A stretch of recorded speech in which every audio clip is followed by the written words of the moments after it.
Hello everyone, welcome back to the channel for Journeyman episode 18. In the last episode you saw plenty of new signings come in and we started the League 2 campaign off with a 3-0 win over Sutton United. We then progressed to the second round of the Carabao Cup after we beat Wycombe Wanderers 2-1 at home. And we followed the win against Wycombe up with a 4-0 demolition over Accrington Stanley in a game where new man Marcus Dackers grabbed 2 goals. Now there is going to be plenty of action in this episode, so let's get straight into it. In our next game we faced Tranmere Rovers at home, who the media had predicted would finish in 6th place come the end of the season. But we got off to a flyer as Zach Nelson opened the scoring in the 7th minute. We then doubled our lead with a header from Dackers, before making it 3 before the break through McEntee. We didn't let our foot off the gas in the second half as we made it 4-0 through Ote. The visitors did pull a goal back,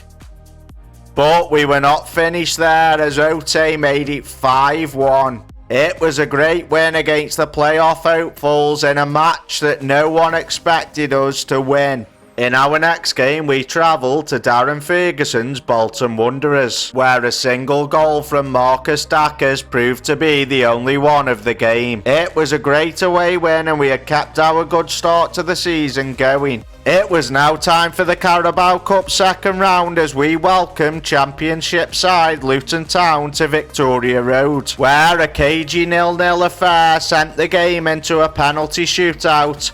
And with Turton's miss, we were out of the cup and Luton were into the next round. It was a great effort from the lads, but it was now time to concentrate on the league again. We had the chance to do this 3 days later as we welcomed Woking to Victoria Road for our next league game, where goals from McEntee and Nelson wrapped up a 2-0 win. It was a great win and we were back to winning ways. The win against Woking saw us top of the table with 15 points from 5 games, and our new man Marcus Dackers was top scorer in the division with 6 goals. This was enough to scoop him the League 2 Player of the Month award for August, and it was a great month all round for the club as I scooped the August Manager of the Month award for League 2. It was transfer deadline day and I'd managed to bring in Akil Higgins on loan until the end of the season from West Brom. The 21-year-old could play up front or on either wing and would be a great addition to the squad. He spent last season in the National League at Barnet and bagged 11 goals in 32 games.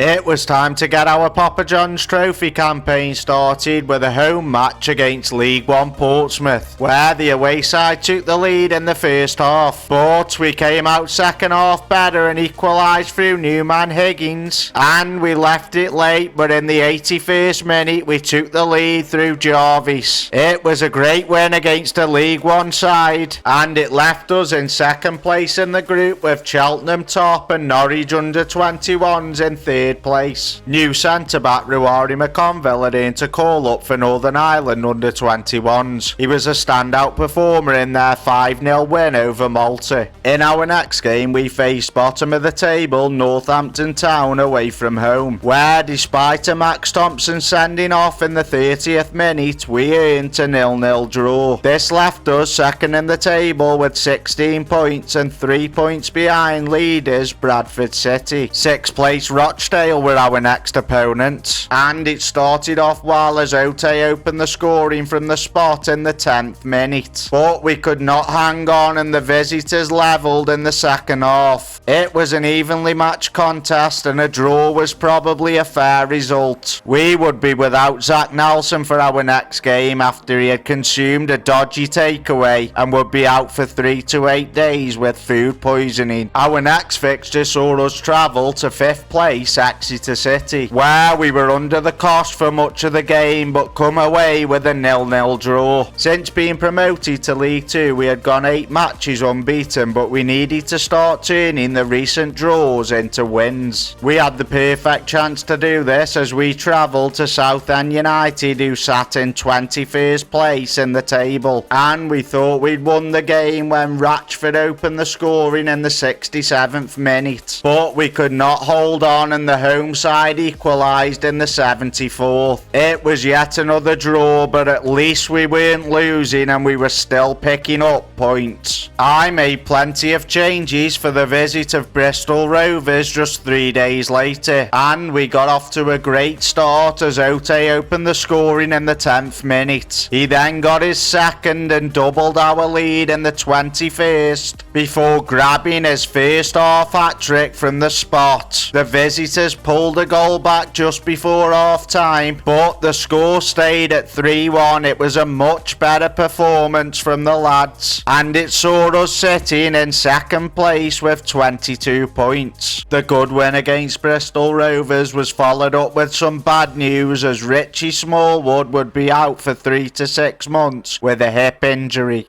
After a promotion and a great start to a League 2 campaign, I was finally offered a new contract with Dagenham. I was willing to stay here and see if I could build something unless something better came along, so I signed the deal. I looked to celebrate my new contract with a win against Gillingham just a few days later, but the visitors came to spoil the party and took the lead in the 21st minute. Dackers then hit the most pathetic penalty I've ever seen straight into the keeper's arms, but he made up for it in the second half when he grabbed the equaliser before going from zero to hero when he grabbed the winner. It was a great fight back that kept our unbeaten start to the season going, and we sat in second place in the table on 25 points. Marcus Dackers was also joint top scorer in the division with 8 goals. The result also saw us stretch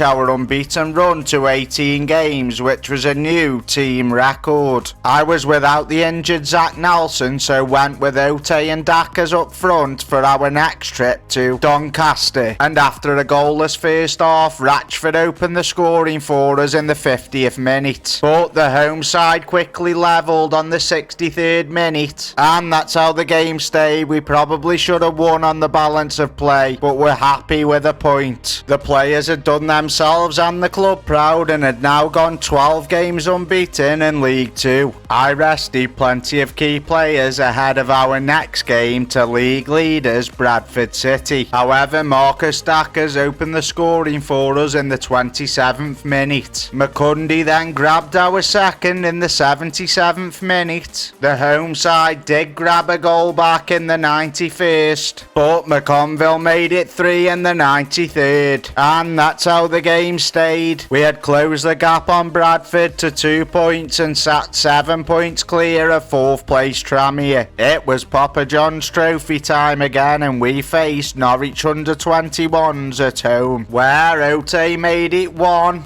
and then 2 before McCundy added a third to leave us with a 3-0 victory, which saw us top of the group with 6 points, and we had already qualified for the Southern Section second round. We had a slight injury concern ahead of our next game as Kaylon Hazeman was ruled out for 7 to 9 weeks with a broken toe. 19th place Gateshead were the next visitors to Victoria Road, where Marcus Dackers took the lead for us in the 75th minute, but we could not hang on and the visitors levelled in the 84th. The result saw us sitting in second place in the league with 30 points from 14 games, but our great start to the season had not persuaded the bookies to drop their odds, and we still sat at 50 to 1 for the title, and we're now 5th favourites for the drop.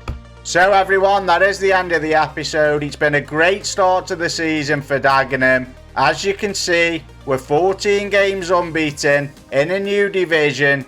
I think we're going to go up this season. Join me in the next episode to see if we can keep this unbeaten run going. And remember, if you're not subscribed to the channel, please do that. Smash the like button. Enjoy the rest of your day. I'll see you in the next episode, everyone. Goodbye.